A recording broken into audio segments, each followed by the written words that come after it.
Surprise ভিজিটে খাদ্যমন্ত্রী হানা ration দোকানে, স্কুলে খেলেন মিড ডে মিল, পরে আবাসের তদারকি।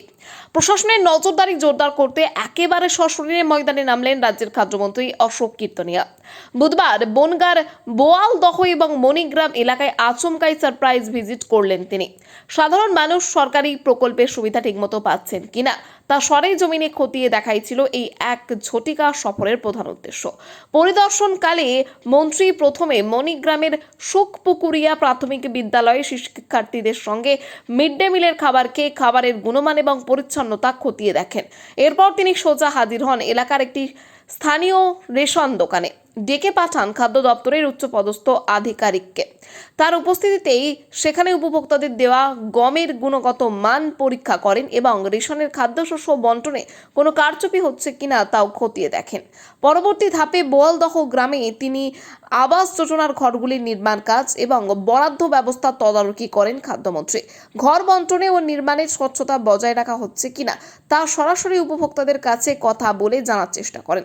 এছাড়াও খাদ্যমন্ত্রী যশোর রোডের পাশে চিহ্নিত মরা ও শুকনো গাছের ডাল কাটা স্থানে পরিদর্শন করেন। পরিদর্শনের শেষে কিছু ত্রুটি এবং প্রশাসনিক গাফিলতির আভাস মেলায় ক্ষোভ প্রকাশ করেন মন্ত্রী। সরকারি কাজে কোনো ধরনের গাফিলতি বরদাস্ত করা হবে না বলে স্পষ্ট বার্তা দেন খাদ্যমন্ত্রী অশোক কীর্তনিয়া। দেখুন, আমরা কথা দিয়েছিলাম বিগত দিনে আমাদের সরকার আসার পরে যে যশোর রোডের দীর্ঘদিনের যে সমস্যা, যে মরা গাছগুলো কাটা হবে, এবং এটা ইলেকশনে আমাদের বনগাঁ যে ইলেকশন ম্যানিফেস্টো আমরা তৈরি করবো সেখানেও লেখা ছিল। সরকার গঠন হয়েছে, সরকারি দপ্তরে গাছ কাটতে গেলে বিভিন্ন দপ্তরে বিভিন্ন সময় বাধা সৃষ্টি হয়েছে, সেটা ওভারকাম করে গত 3 তারিখে গাছ কাটা শুরু করেছে। এবং যেহেতু আমার বিধানসভা আমি 3 তারিখে পেমেন্ট থাকতে পারিনি, আজকে আমি এসেছি। প্রেক্ষাপটে গাছ খুব স্লো গতিতে চলছে, সবে 6টা গাছ কাটা হয়েছে আজকে পর্যন্ত। টাইম হচ্ছে 1 মাস।